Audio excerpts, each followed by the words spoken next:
Messieurs les présidents et secrétaires généraux des centrales syndicales, pour cette année, je viens de noter avec beaucoup d'attention et d'intérêt les revendications que vous avez bien voulu soumettre au chef de l'État, au nom des travailleurs, mais plus encore au nom de l'ensemble des populations ivoiriennes.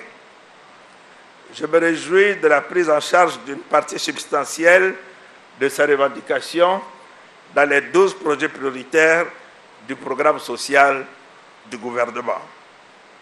Il s'agit notamment de l'amélioration de l'offre de services publics au niveau de la santé et de la protection sociale, de l'éducation, de l'accès aux biens de première nécessité, de l'emploi des jeunes et des femmes et enfin du bien-être en milieu rural. Pour ce qui concerne le renforcement de la protection sociale, nous mettons en œuvre le remarquable projet filet socioproductif qui a permis le règlement des allocations trimestrielles à 50 000 ménages, parmi les plus vulnérables, soit un taux de couverture de 882 villages répartis sur 16 régions. En plus de ces allocations, ces ménages ont pu bénéficier d'ouverture de comptes leur permettant d'entreprendre des activités génératrices de revenus.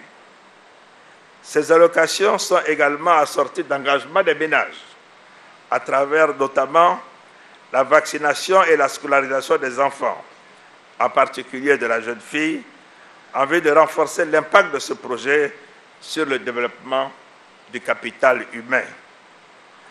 En raison de l'intérêt et des performances réalisées dans le cadre de cette opération, des appuis de la Banque mondiale et de la Banque africaine de développement permettront dès 2019 d'atteindre plus de 100 000 ménages bénéficiaires, et ceci en tenant compte de la pauvreté tant en zone rurale qu'en zone urbaine, et ceci conformément aux orientations du président de la République.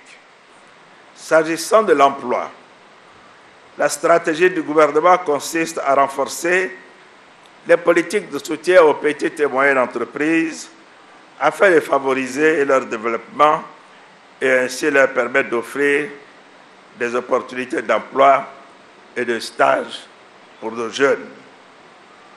Il s'agit d'identifier avec le secteur privé des mesures plus efficaces pour la création d'emplois.